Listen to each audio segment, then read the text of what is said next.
ọt đấy bộ mình muốn tính nó chỉ ọt biển đấy là gì đó tính đọc nhận được tiền thì phải đọc code form rồi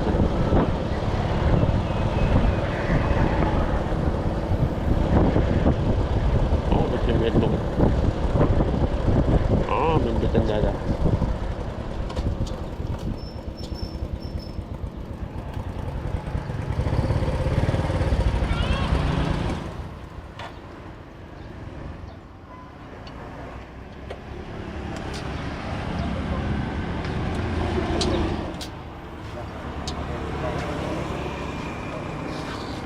đạo phe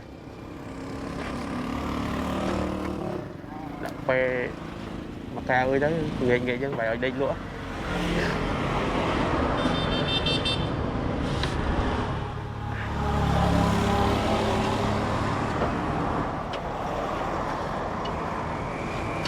trồng cây đó ấy cây đó ấy cây hai ấy nó cái bắp tàu dạ Ascola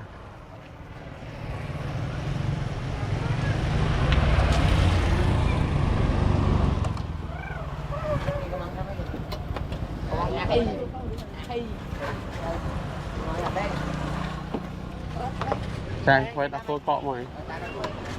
giờ hai ngày môn mà đấy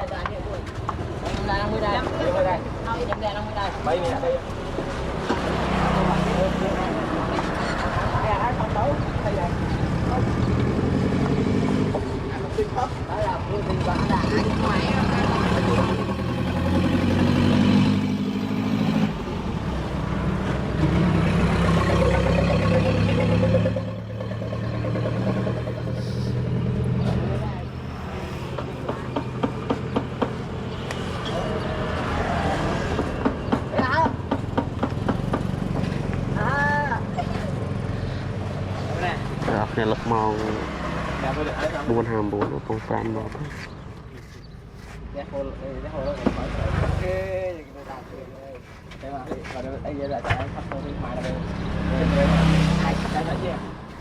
giờ tới qua tới cái clip đó cái clip đó hai đi trong đây